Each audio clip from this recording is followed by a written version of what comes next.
तो चलिए शुरू करते हैं। ये हमारा टॉपिक आज का उपराष्ट्रपति। आपको एक बार फिर से बता दूं कि राष्ट्रपति से पहले वाला टॉपिक था जो कि हमारा कल कवर हो चुका है। आप जाकर वीडियो में चेक कर सकते हैं और उन सारे प्रश्नों को पढ़ सकते हैं और उनका अध्ययन कर सकते हैं, सीख सकते हैं। तो चलिए पहला प्रश्न हमारा देखिए क्या कह रहा है। जब उपराष्ट्रपति राष्ट्रपति के कार्यों को संभालता है तो उस दौरान राज्यसभा के सभापति पद पर कौन कार्य करता है? तो उस समय जो सभापति के पद पर कार्य करता है वो कौन होता है? उपसभापति। ठीक है। और अगला प्रश्न हमारा क्या कह रहा है। राष्ट्रपति की मृत्यु पर जब उपराष्ट्रपति राष्ट्रपति का पद ग्रहण करता है तो अधिकतम 6 माह तक पद पर आसीन रहता है और 6 महीने के अंदर राष्ट्रपति का चुनाव कराकर उस पद को भर दिया जाता है, यानी कि राष्ट्रपति का चुनाव करके राष्ट्रपति चुन लिया जाता है। तो चलिए बढ़ते हैं आज के अगले प्रश्न के साथ। तो आज का प्रश्न हमारा अगला क्या कह रहा है। कौन सबसे कम समय के लिए उपराष्ट्रपति पद पर आसीन रहा? तो वो थे वीवी गिरी। अगला प्रश्न है उपराष्ट्रपति को प्राप्त होने वाले वेतन भत्ते आदि तो ये जो है राज्यसभा के सभापति के रूप में कार्य करने के लिए प्राप्त होते हैं। ठीक है। अगला प्रश्न हमारा क्या कह रहा है कि श्री मोहम्मद हामिद अंसारी भारत के उपराष्ट्रपति के रूप में क्रमांक है, तो इनका क्रमांक कौन सा, यानी चौथे उपराष्ट्रपति थे हमारे ये जो मोहम्मद हामिद अंसारी, ये थे 12वें नंबर के। ठीक है। अगला प्रश्न क्या कह रहा है कि भारत का उपराष्ट्रपति किसका पदेन सभापति होता है? तो राज्यसभा का। ठीक है। अगला प्रश्न हमारा क्या कह रहा है। तो अगला प्रश्न भारत के उपराष्ट्रपति के पद पर लगातार 2 बार कौन रहा था? तो ये रहे थे डॉक्टर सर्वपल्ली राधाकृष्णन, जो कि लगातार 2 बार उपराष्ट्रपति रहे। और अगला प्रश्न है उपराष्ट्रपति का निर्वाचन किसके द्वारा होता है? तो ये होता है संसद के द्वारा। और संसद के बारे में आपको पता है, संसद 3 लोगों से मिलकर बनी होती है। कौन कौन होता है उसमें?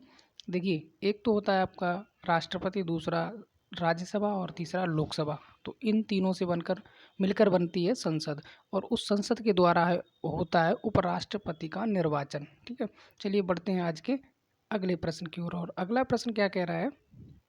अपनी पद अवधि समाप्त होने से पूर्व उपराष्ट्रपति को उसके पद से हटाने का अधिकार किसे है? तो ये भी संसद को ही है। ठीक है। आज का अगला प्रश्न देख लेते हैं। तो आज का अगला प्रश्न क्या है। उपराष्ट्रपति अपने मत का प्रयोग कब कर सकता है? तो ये कर सकता है मतों के बराबर रहने की स्थिति में। ठीक है। और अगला प्रश्न हमारा क्या कह रहा है कि कौन राष्ट्रपति के चुनाव में तो मतदान नहीं करते हैं परंतु उपराष्ट्रपति के चुनाव में मतदान करते हैं? तो ये हैं संसद के मनोनीत सदस्य। ये ऐसे सदस्य होते हैं जो राष्ट्रपति के अपने मत का प्रयोग नहीं करते हैं, लेकिन उपराष्ट्रपति का चुनाव जब भी होता है तो अपना मतदान करते हैं। चलिए आज का महत्वपूर्ण प्रश्न। भारत के प्रथम उपराष्ट्रपति थे, तो वो थे आपके डॉक्टर सर्वपल्ली राधाकृष्णन। अगला प्रश्न, राज्यसभा की बैठकों का सभापतित्व कौन करता है? तो ये उपराष्ट्रपति। अगला प्रश्न देख लेते हैं। तो उपराष्ट्रपति के निर्वाचन में निर्वाचक मंडल के सदस्य कौन कौन होते हैं? तो ये होते हैं संसद के सभी सदस्य। अगला प्रश्न है उपराष्ट्रपति का निर्वाचन कैसे होता है? तो ये होता है अप्रत्यक्ष रूप से। बढ़ते हैं आगे और अगला प्रश्न देखते हैं। अगला प्रश्न हमारा क्या कह रहा है। जब उपराष्ट्रपति राष्ट्रपति का कार्यभार संभालता है तो उसे राष्ट्रपति पद के सभी विशेषाधिकार और भत्ते प्राप्त होते हैं। ठीक है, आगे बढ़ते हैं। तो उपराष्ट्रपति पद के चुनाव संबंधी विवाद को किसे निर्देशित किया जाता है? तो ये किया जाता है आपके सर्वोच्च न्यायालय को। अगला प्रश्न है भारत के उपराष्ट्रपति का निर्वाचन होता है तो वो होता है संसद के दोनों सदनों द्वारा। ठीक है। बढ़ते हैं आज के अगले प्रश्न की ओर। और अगला प्रश्न हमारा क्या कह रहा है, उपराष्ट्रपति को उसके कार्यकाल की समाप्ति के पूर्व पद से हटाने का अधिकार किसको है, तो वो है संसद को, जैसा कि ऊपर हम बता चुके हैं। और अगला प्रश्न क्या कह रहा है कि भारत के उपराष्ट्रपति को पदच्युत करने का प्रस्तावित किया जा सकता है, तो वो किया जाता है केवल राज्यसभा के द्वारा। अगला प्रश्न, भारत के उपराष्ट्रपति को कौन निकाल सकता है, तो लोकसभा की सहमति से राज्यसभा निकाल सकती है। ठीक है।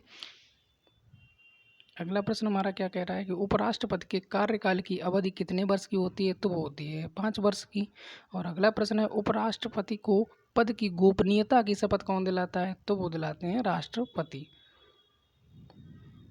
अगला प्रश्न, उपराष्ट्रपति अपना त्याग पत्र किसे संबोधित करता है, तो वो राष्ट्रपति को। ठीक है, याद रखना, राष्ट्रपति अगर अपना त्याग पत्र देगा वो उपराष्ट्रपति को देता है, और उपराष्ट्रपति अपना त्याग पत्र किसको देता है, वो राष्ट्रपति को देता है। तो बढ़ते हैं आज के अगले प्रश्न की ओर। और देखिए, ये है ऑब्जेक्टिव प्रश्न। इसमें कूट की बात की है, कूट चुनना पड़ेगा आपको। चलिए देखते हैं। प्रश्न कह रहा है, भारत का उपराष्ट्रपति, ठीक है, अब सॉरी इससे पहले भी एक प्रश्न है, इसको देख लेते हैं पहले। ये रहा, उपराष्ट्रपति की राज्यसभा के सभापति के रूप में अन्य भत्तों के अलावा कितना वेतन प्राप्त होता है, तो याद रखना उपराष्ट्रपति का जो वेतन होता है वो होता है 4 लाख रुपए। ठीक है। बढ़ते हैं आज के अगले प्रश्न की ओर। अब पढ़िए, देखिए ऑब्जेक्टिव है, इसमें नीचे कूट दिया गया है, उसमें देखना है कि हमारे ये जो ऑप्शन दिए गए हैं सारे के सारे सही है या फिर 2-1 जितने भी सही होते हैं, पढ़ने से लगता है पता। तो देखिए, भारत का उपराष्ट्रपति, अब ऑप्शन देखिए, यहाँ पे नंबर 1 में कहा गया है कि भारत का द्वितीय उच्चतम प्रतिष्ठित पदाधिकारी होता है। इसके बाद क्या कहा गया, और इसके बाद कहा गया, देखिए पहला जो कहा गया है ना, भारत का द्वितीय उच्चतम प्रतिष्ठित पदाधिकारी होता है, ये बात सही है बिल्कुल। ठीक है, क्योंकि वो राष्ट्रपति के बाद उपराष्ट्रपति का ही नंबर आता है, तो दूसरा व्यक्ति वैसे भी हो गई है। इसके बाद है कि उपराष्ट्रपति के पास पद से संबद्ध कोई औपचारिक कार्य नहीं है, ये भी बात सही है। उनका कार्य उपराष्ट्रपति का है, तो वो बस उसी पद पर जो है। और अगला जो प्रश्न हमारा कह रहा है, सॉरी अगला जो पॉइंट हमारा कह रहा है कि राष्ट्रपति की अनुपस्थिति में उनके कार्यों का निर्वहन करता है। हाँ, एक बार फिर से देखिए, राष्ट्रपति की अनुपस्थिति में उनके कार्यों का निर्वहन करता है कौन है, उपराष्ट्रपति, ये भी बात सही है। अच्छा, अगला है कि राष्ट्रपति की पद त्याग अपद सॉरी सॉरी दोस्तों, एक बार फिर से पढ़ते हैं। राष्ट्रपति की पद त्याग, अपदस्थीकरण अथवा मृत्यु राष्ट्रपति के रूप में कार्य करता है कौन, उपराष्ट्रपति, ये भी बात सही है। यानी कि जो भी हमने 4 पॉइंट पढ़े हैं, 4 की चारों बातें ऐसी हैं जो उपराष्ट्रपति से ही संबंधित हैं और उपराष्ट्रपति पर अप्लाई होती हैं। तो इसका मतलब ये हुआ कि जो भी कोड नीचे दिया होगा वो 4 के चारों ऑप्शन सही होंगे, यानी कि आपका ऑप्शन नंबर हो जाएगा D is the right answer. ठीक है, बात समझ में आ गई। चलिए बढ़ते हैं आगे। और अगला प्रश्न हमारा फिर एक ऑब्जेक्टिव है, उसको करते हैं। तो देखिए प्रश्न क्या कह रहा है। प्रश्न कह रहा है कि भारत के उपराष्ट्रपति को पदच्युत करने संबंधी प्रस्ताव प्रस्तावित किया जा सकता है, तो किसके द्वारा किया जा सकता है। ऊपर हम लोग पढ़ चुके हैं इस प्रश्न को, तो दीजिए इसका आंसर आप लोग।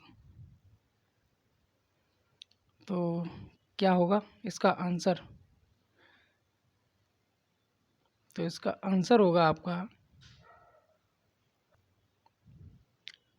ऑप्शन नंबर बी, यानी संसद के किसी सदन में। ठीक है, प्रश्न एक बार फिर देखते हैं, क्योंकि ये आज का शायद अंतिम प्रश्न होने वाला है। ज़्यादा प्रश्न उपराष्ट्रपति से संबंधित नहीं थे, जितने भी थे वो सारे हम लोग कर चुके हैं। तो ये हमारे हिसाब से हाँ आज का अंतिम प्रश्न है। तो फिर से पढ़ते हैं एक बार। भारत के उपराष्ट्रपति को पदच्युत करने संबंधी प्रस्तावित किया जा सकता है, तो वो किया जा सकता है संसद के किसी सदन के द्वारा। ठीक है, राज्यसभा या लोकसभा। ठीक है, तो आज की क्लास होती है समाप्त। प्रश्न आपको कैसे लगे कमेंट बॉक्स में ज़रूर बताएं। और अगला जो हमारा इसका टॉपिक होने वाला है वो है राज्यसभा। और इसी प्रकार हम लोग क्रमबद्ध तरीके से टॉपिक वाइज भारतीय संविधान को कवर करेंगे। और आप लोग देखते रहें, पूरा वीडियो देखें और लाइक कमेंट करना ना भूलें। अगर आपको कोई दिक्कत आती है इसमें, कुछ अगर हमारे द्वारा गलत बता दिया जाता है तो आप लोग कमेंट बॉक्स में कमेंट करके बता सकते हैं। तो मिलते हैं कल अगले टॉपिक के साथ, और तब तक के लिए दीजिए इजाज़त। नमस्कार, जय हिंद, जय भारत।